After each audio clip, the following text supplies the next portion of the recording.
Hey gang, so it's Music Week, and unfortunately this video is being done sort of last minute because I had originally intended to recreate one of the scenes from my favorite movie, but after many attempts I failed miserably. So I had to give up on that particular notion, and actually I shouldn't say that. I haven't given up on it, but I had to give up on it for this video. I'm hopefully going to be able to do it over the next couple of days, and I'll upload it as a bonus video or something at that point. The thing is, I needed to be two people in the same scene, and so that meant, having to record both parts and time it properly, and then be in the mask it and put me in both sides of the frame. But I couldn't get the synchronization of the lines correct, so I'm going to have to keep trying at that.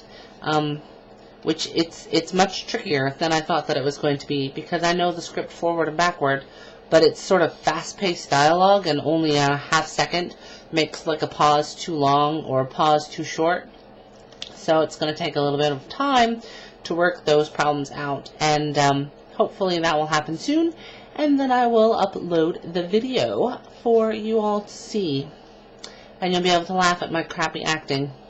My favorite movie is Clue, based on the board game. I like it so much, I bought it twice. Which, this should tell you how big my movie collection is.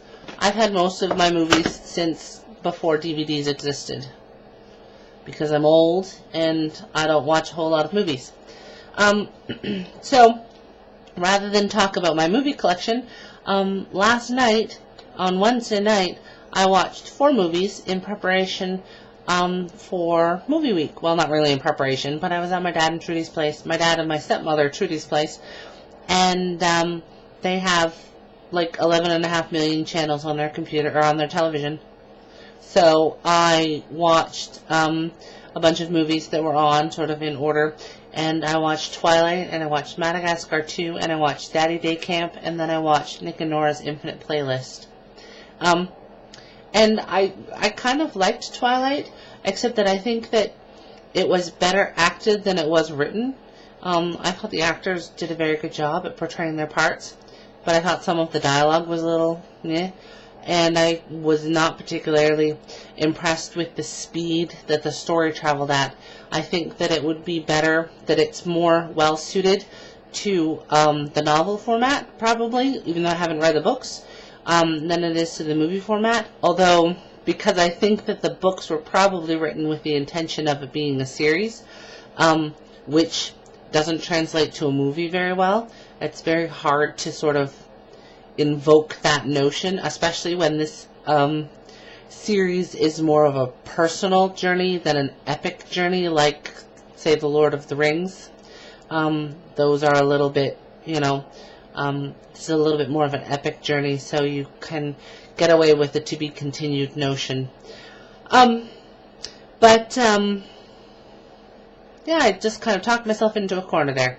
And then Madagascar 2 and Daddy Day Camp, which I watched because they were on and I was killing time. Madagascar 2 had a couple of funny moments, and had a lot of that kind of humor that they can only do in an animated movie, which sometimes I kind of enjoy. It was sort of funny. And Daddy Day Camp made me lose part of my soul. And then when Nick and Nora's Infinite Playlist came on, I had two choices. I could either watch Nick and Nora's Infinite Playlist, or I could watch Lakeview Terrace. And I chose Nick and Nora's Infinite Playlist in spite of the fact that I normally don't like those kinds of movies. I'm not a teen coming-of-age kind of movie person. But I watched it anyway, and I was really impressed. It's probably the best movie in that genre that I have ever seen. The dialogue was fantastically written. The actors acted their parts beautifully. The story was fantastic, and all of the, if you haven't seen it, I'll try not to give it away. Actually, I won't give it away. The background of the movie, the events that take place in the movie, could have very easily come off campy and plot device-ish, but the story ties them all together very well, and they don't feel like a mechanism for moving the story forward. It feels very natural. And so I really enjoyed it, and I think that it was a great movie. And I liked the portrayal of the characters. I felt that they were very real.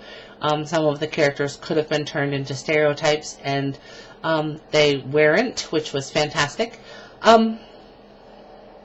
Yeah, and the novel was co-written by David Levitan, who we all know is co-writing a book with John Green right now. So, or co-written, maybe they're done. I don't know. Which, you know, that makes him part of the Nerd Fighter family, which is very cool. Anyway, yeah, when it comes to movies, I usually watch a lot of movies that are based on true stuff. Or I like comedies, like Clue and stuff like that. But sometimes the movies that are based on true events kind of tick me off, because I know a lot about most of the true events that the movies are about. And then when I watch the movies, I am invariably disappointed because they take too much artistic license in order to make the movie seem fun and interesting. Though I think the most recent, well, no, it wouldn't be the most recent movie, but it's the one that jumps into my head right now, was Charlie Wilson's War, which, it was a good movie. I really enjoyed the movie, but it took me a fair amount of time to try to bite back my shouting at the television, "That's not how it happened!" and such. So, I have to keep that quiet within me, especially when I'm watching movies with other people, because I don't like to ruin it for anybody else until after the movie's over, and then I point out the inaccuracies. Because I'm just all that kind of fun. Anyway, I'm probably going to visit family this weekend, so I don't know when I'll be around on the weekend. My cell phone exploded, so I don't have my access to my cell phone, so all of the Twitter messages that you guys are sending don't come automatically to my phone, which is kind of crappy, because I'm used to getting the 17,012 Twitter messages that Michiel sends to Twitter every day on my cell phone. But I'm not getting them because I don't have my cell phone. So, oh well, I guess. What can you do? I'm just having to keep my laptop, which you can't see, but it's right over there, with me at all times. And I'm going to go now because I imagine this is probably more than 6 minutes long. So, Michiel, I look forward to seeing you tomorrow on Dial-Up. Bye.